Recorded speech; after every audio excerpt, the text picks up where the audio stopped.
Jay Clark for Renthal. In this video we're going to be showing how to install some regular 7/8 size bars, which replace stock bars in most of your current bikes or ATVs. So we start with trying to remove the stock grip. You just pry a screwdriver in there. Most stock grips aren't too difficult to get off.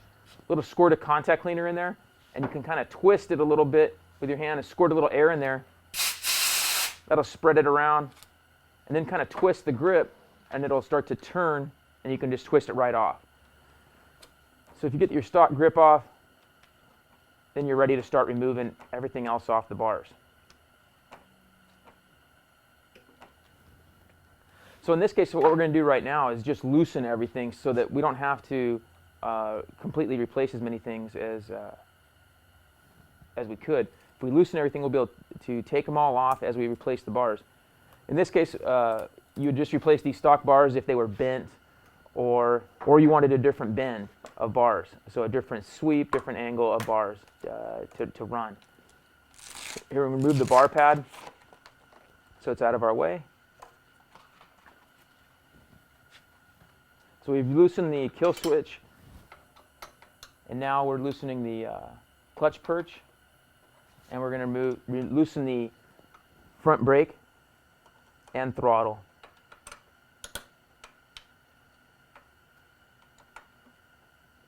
With all these loose, now we're ready to remove our bars. And in this case, it's a 10 T-handle.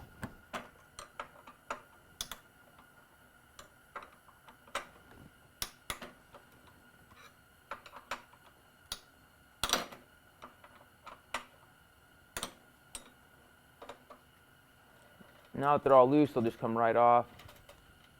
And if you notice, the stock mounts have little dots, and they go towards the front of the bike. And you can just try to keep those in the same position. It'll help when you go to tighten them back up. And you can apply a little grease to the threads if you like. That'll help if you're not going to be taking them off regularly. It'll help corrosion in the future. So now you can slide everything off of your stock bars.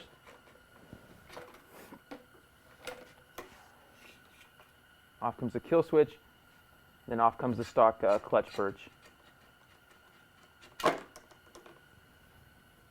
So at this point, on whatever bike you're working on, bike or ATV, especially if you've removed some stock bars, you want to feel right here to feel if there's any sharp edges. With aluminum bars, they flex a little bit more than steel bars, and so we want to make sure there's no sharp edges right here. If there is, we round off this edge a little bit. Same thing in here, and the same thing in here.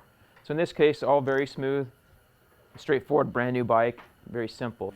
Okay, so right now we'll remove the bar pad on the new bars so that it's completely out of the way so we can tighten up easier.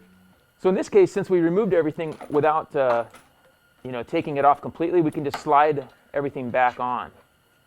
This makes it a lot easier. You don't have to worry about your throttle. If your throttle's in good shape, you don't have to worry about redoing anything in the throttle. And so we can slide everything right back on to the bike. On the left side of the bar, we have a knurled edge, and sometimes it's a little thicker. We need to loosen up the clutch perch just a little bit to slide it on.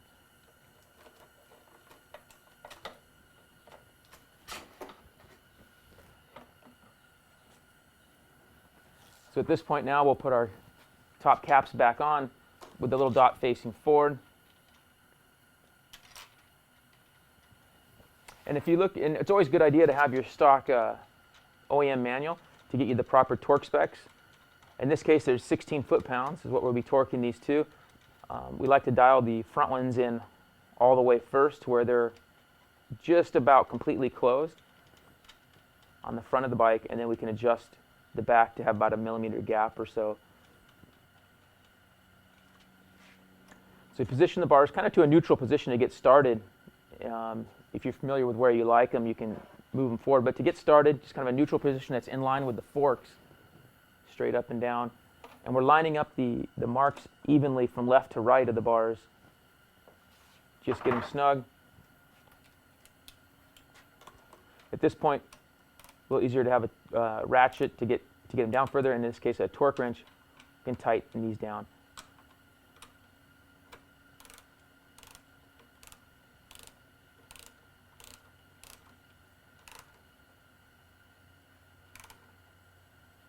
If your bars are too loose, you can also have bars that come down. It can be unsafe operation.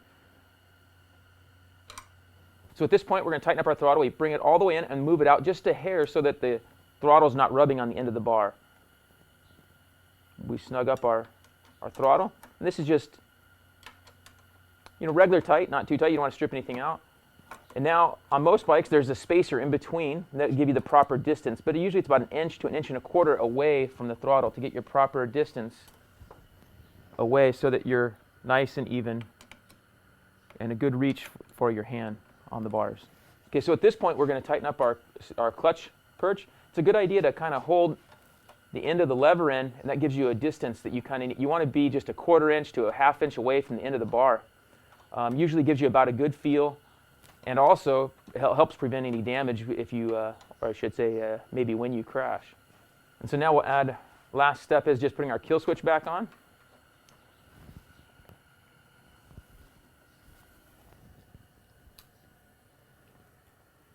Some bikes have, a little bit slightly more complicated kill switches with more pieces that fall out. These newer fuel-injected bikes have pretty simple ones, no pieces to fall out. So they're pretty simple to tighten back up. And some of the older bikes, they'll have an extra little black piece inside there that'll fall out. You just want to make sure you get all that in correctly. At this point, you snug back up the kill switch, reinstall your bar pad.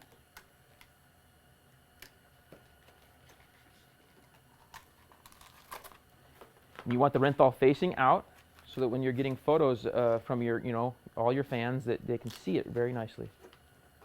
So reinstall this.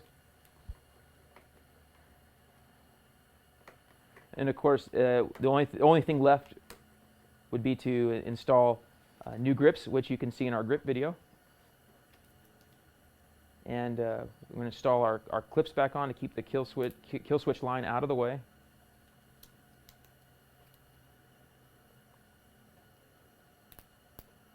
So at this point, it's a good idea just to sit on the bike and get a feel for where you like the levers. Some people run them down, way up. A good rule of thumb is just kind of in a level position, like so. Just kind of feel it. Good for most riding when you're in corner sitting down or standing up. Most guys like to go with a good level position. So just, get those tight, and you're good to go. So that's all there is to installing a set of Renthal 7/8 bars.